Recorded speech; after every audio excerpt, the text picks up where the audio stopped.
তফসিরুন্নি আল্লাহ পাকে হুজুরের কবুল করো আমিন সুম্মা আমিন। তাহলে হতে চাইলাম যে দুই সিজদার মাঝখানে দোয়া ঘুরিবেন মা বোনেদের গভীর মনোযোগ।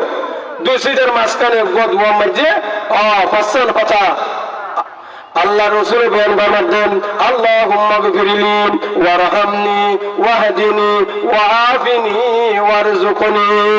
এটা পাঁচজন কথা হই। এক নম্বরের মধ্যে আল্লাহুম্মা গফিরলি, ও আল্লাহ অনে আরে ক্ষমা করুন।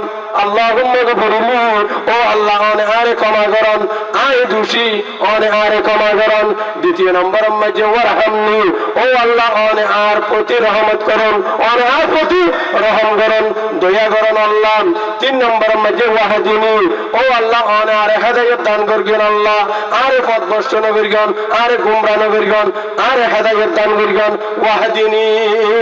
চার নম্বরের মধ্যে ওয়াআফিনি, ও আল্লাহ অনে আরে সুস্থতা দান করবেন ওয়াআফিনি, ও আল্লাহ আরে সুস্থতা দান করবেন।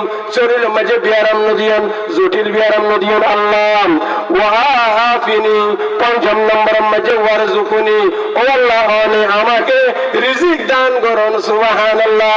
ও আল্লাহর বাদবানির মধ্যে আর হস্ত নদিয়ান, আল্লাহর রিজিকের মধ্যে পরাগত করে দিয়ান, অভাব না রাখেন। তাহলে এই সংক্ষিপ্ত হাতার ভিতরে আল্লাহু আকবার অনেক কথা আছে না নাই? পাঁচটি হতা আছে না নাই? আল্লাহ আর দুই সিজদার মাঝখানে আর এই দোয়া প্রত্যেকে বুঝুন ইনশাআল্লাহ প্রত্যেকে শিখে নেবেন। ওনারা ইমাম সাহেব তুন বইরে আলামুল মালতুন বইরে এই দোয়া শিখে নেবেন দুই সিজদার মাঝখানে। আল্লাহুম্মা গফিরলি ওয়ারহামনি ওয়াহদিনি ওয়াআফিনি।